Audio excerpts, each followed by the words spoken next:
بسم اللہ الرحمن الرحیم۔ انجینئر شفیق میتھلا آپ سے مخاطب ہے۔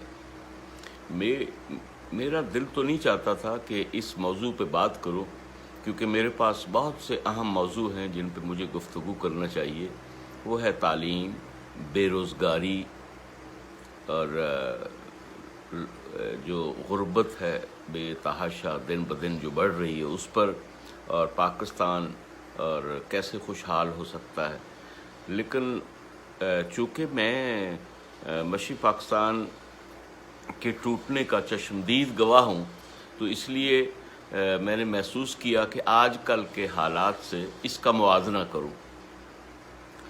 71 میں جب شیخ مجیب الرحمان مشرقی پاکستان میں الیکشن جیت گئے اور مغربی پاکستان میں ذوالفقار علی بھٹو، تو ہونا تو یہ چاہیے تھا کہ ان دونوں کی پولیٹیکل سیٹلمنٹ ہوتی اور پاکستان ٹوٹنے سے بچتا، اور جس کی اکثریت تھی اس کو وزیر اعظم بنا دیا جاتا۔ لیکن ذوالفقار علی بھٹو صاحب بضد تھے اور شیخ مجیب الرحمان سے مطالبہ کرتے رہے کہ مجھے ڈپٹی وزیر اعظم بنایا جائے اور فارن منسٹری بھی مجھے دی جائے اور وزارت خزانہ میں بھی حصہ دیا جائے۔ تو شیخ مجیب اس پہ راضی نہیں ہوئے، اگرچہ مذاکرات بہت ہوئے لیکن سیٹلمنٹ نہ ہو سکی۔ جب ہم چند لوگوں نے محسوس کیا، جس میں ٹاپ پہ ایئر مارشل نور خان جو PIA کے چیئرمین تھے، ان سے بہت گفتگو ہوئی اور تقریباً سارا دن ہم اس پہ بحث کرتے رہے ہمیں کیا کرنا چاہیے۔ قرۂ فعال میرے نام نکلا اور انہوں نے کہا کہ تم ہی یہ سارے میسیجز دے سکتے ہو۔ میں جنرل ٹکا خان سے تمہیں ملاتا ہوں، شیخ مجیب الرحمان سے ملنے کا میرے پاس تو کوئی ذریعہ نہیں۔ میں نے کہا نہیں، میرے پاس ہے، میں اس کے بیٹے کمال کے ساتھ جا سکتا ہوں ملنے کے لیے۔ اور ذوالفقار علی بھٹو کے لیے انہوں نے یہ کہا کہ چونکہ وہ PIA کے چیئرمین تھے کہ میں تمہیں رن وے سے ان کی گاڑی میں بٹھا دوں گا، لیکن رن وے پہ تمہیں خود آنا پڑے گا فینس کراس کر کے، اور تمہیں کچھ نہیں کہا جائے گا۔ بہرحال یہی ہوا۔ میں ذوالفقار علی بھٹو صاحب سے ملا، ان کے ساتھ گاڑی میں گیا، انٹرکون کمرے تک پہنچ گیا۔ تو میں نے جب ان سے بات کی تو انہوں نے کہا ٹھیک ہے، تم جنرل ٹکا خان سے بات کرو اور شیخ مجیب الرحمان سے بات کرو، اور اس کے بعد میرے پاس آؤ۔ پھر میں شیخ مجیب الرحمان کے پاس چلا گیا۔ انہوں نے کوئی شرط نہیں لگائی، انہوں نے بس اتنا کہا بھائی پاور ٹرانسفر کر دی جائے اور اس سے پاکستان بچ سکتا ہے۔ جب میں جنرل ٹکا خان صاحب کے پاس گیا تو انہوں نے کہا نہیں، ہم ان کا دماغ درست کریں گے۔ پھر میرے پاس ایک آپشن رہ گئی اور وہ تھی ذوالفقار علی بھٹو کے پاس دوبارہ جانا۔ میں نے بھٹو صاحب سے کہا تو انہوں نے کہا نہیں، ہمارے مذاکرات ہو رہے ہیں۔ میں نے کہا مجھے مذاکرات کا پتہ ہے، آپ ڈپٹی وزیر اعظم بننا چاہتے ہیں۔ تو کہتے ہیں شیخ مجیب الرحمان کیوں نہیں پاور ہم سے شیئر کرتا۔ میں نے کہا نہیں، وہ وہاں سے تو مجھے یہی پتہ چلا کہ وہ پاور شیئر کرنے کو تیار نہیں، لہٰذا اور پاکستان اس وجہ سے نہیں ٹوٹا کہ فوج جو ہے وہ کنٹرول نہیں کر سکی، نہیں، وہ ہندوستان نے، اندرا گاندھی نے فوجیں اتار دیں اور اس کے بعد ہمیں شکست ہوئی اور پاکستان ٹوٹ گیا۔ اور اس کا ایک ہی حل تھا کہ یہ پولیٹیکل سیٹلمنٹ کرتے، جس کی راہ میں ذوالفقار علی بھٹو صاحب حائل تھے، اور ٹکا خان اور جرنیل جو تھے یحییٰ خان، یہ شیخ مجیب الرحمان کو پاور ٹرانسفر کرنے کے حق میں نہیں تھے۔ تو یہ تو بات ہوگی 71 کی۔ اب آئیے آج کل کیا صورتحال ہے۔ آج کل صورتحال جو آصف زرداری، مولانا فضل الرحمان اور میاں صاحب آج کل کی صورتحال جو سنا رہے ہیں وہ بالکل غلط کہہ رہے ہیں۔ یہاں عمران خان 2 صوبے میں واضح اکثریت ہے، عوام اس کے ساتھ ہے، یہ میں آپ کو کہہ دوں۔ اور کہاں مسائل ہیں؟ مہنگائی اور بے روزگاری اور غربت کا بڑھنا، یہ بہت بڑے مسائل ہیں جن پہ قابو نہیں پایا جا رہا، اور یہی وجہ ہے کہ وہاں ٹرانسفر آف پاور وجہ تھی، یہاں یہ 2 مسئلے وجہ ہیں۔ اب میاں صاحب اور مولانا فضل الرحمان یا یہ کس پہ ڈپینڈ کر کے بیٹھے ہیں یہ میں آپ کو بتاؤں گا۔ پیپلز پارٹی تو اس میں کوئی رول نہیں ادا کرے گی، کیونکہ ان کے پاس سندھ میں پاور ہے، سندھ میں ان کی حکومت ہے، ان کی لوٹ مار جاری ہے اور انہیں کوئی روکنے ٹوکنے والا بھی نہیں ہے، تو اس سے زیادہ تو وہ لے نہیں سکتے اس ملک سے، لہٰذا وہ کیا کریں گے میاں صاحب کے ساتھ جا کر یا پی ڈی ایم کے ساتھ جا کر، وہ ان کا تو میں ذکر ہی نہیں کرتا۔ اب رہ گئے مولانا فضل الرحمان۔ مولانا فضل الرحمان ایک عہدہ چاہتے ہیں، مشیر ہو یا کشمیر کمیٹی کے چیئرمین ہو یا پھر کے پی کے میں پاور شیئرنگ، اس کے علاوہ وہ کچھ نہیں چاہتے، یا انہوں نے جو ان کے پاس دولت ہے وہ ہضم ہو جائے، اس سے علاوہ ان کا کوئی وہ ڈیمانڈ نہیں ہے سرے سے۔ اچھا، جہاں تک میاں صاحب کی ڈیمانڈ ہے کہ جی ان کو کوئی لانے والا ہے، میں اس سے بالکل اتفاق نہیں کرتا۔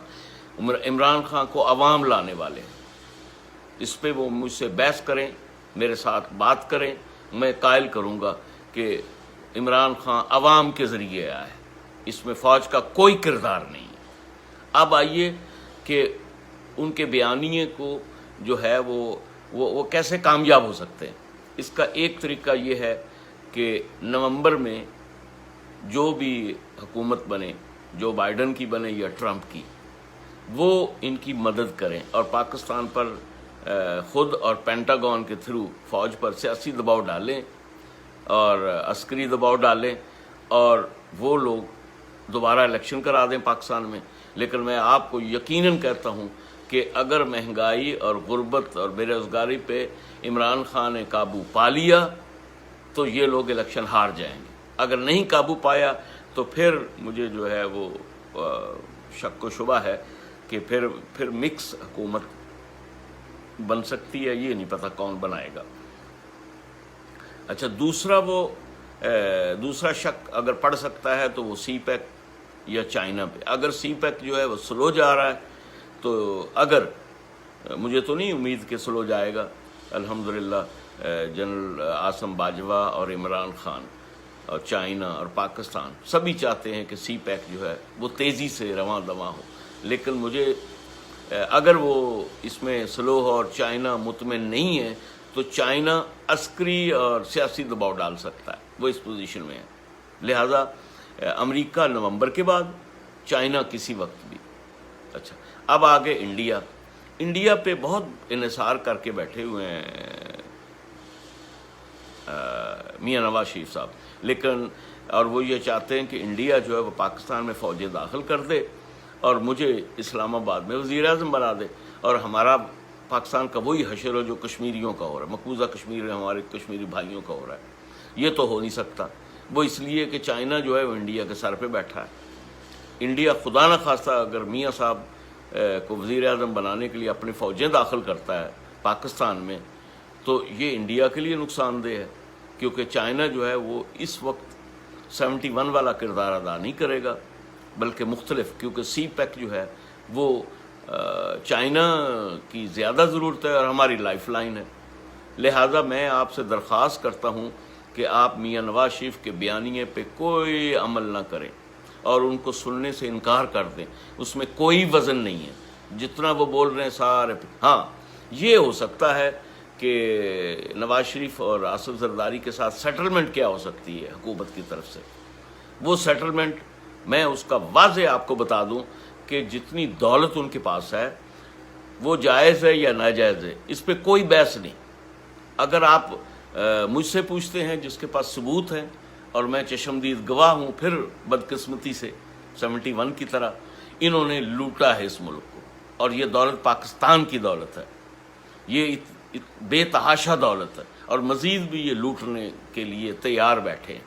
لہٰذا اچھا، اب یہ ہے کہ آپ اگر پولیٹیکل سیٹلمنٹ چاہتے ہیں جیسے ہم 71 میں چاہتے تھے تو شیخ مجیب الرحمان کو پاور ٹرانسفر کر دیتے، لیکن ذوالفقار علی بھٹو اور جنرل ٹکا خان، یحییٰ خان، انہوں نے مل کر یہ کام نہیں ہونے دیا، لہذا پاکستان اور انڈیا داخل ہو گیا، ہمیں شکست ہوگی اور پاکستان ٹوٹ گیا۔ اب صورتحال وہ نہیں ہے، اب انڈیا میاں صاحب کے کہنے پہ داخل نہیں ہوگا، آصف زرداری وہ ڈیمانڈ نہیں کریں گے کہ انڈیا داخل ہو، کیونکہ ان کی تو حکومت ہے اور ان کے مزے ہیں۔ اور مولانا فضل الرحمان پہ مجھے شک پڑتا ہے کہ اگر ان کو تنگ کیا گیا کہ جی آپ اپنی دولت واپس کریں اور مقدمات فیس کریں تو وہ انڈیا کیا وہ ہر دشمن کے ساتھ ملنے کو تیار ہو جائیں گے۔ جہاں تک میاں نواز شریف صاحب کا تعلق ہے وہ کلیئر ہے کہ اگر نومبر کے بعد امریکہ نے اور چائنا نے ان کی مدد نہ کی تو وہ پھر کسی حد تک بھی جا سکتے ہیں، اور وہ اس حد تک جائیں گے جس حد تک شیخ مجیب گئے۔ اب یہ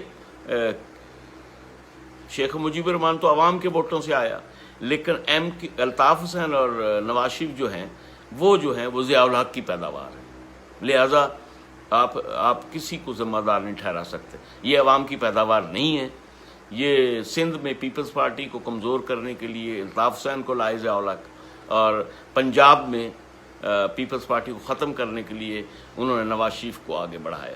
لہذا میرا تو یہ تجزیہ یہ، اور اس میں کوئی دو رائے نہیں ہے۔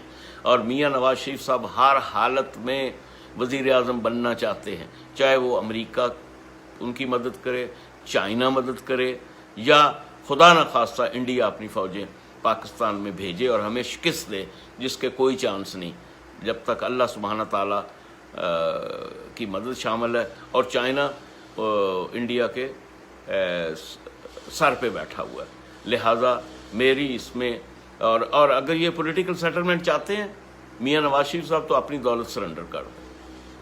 اللہ خیر صلی اللہ، خدا آپ کا حامی و ناصر ہو۔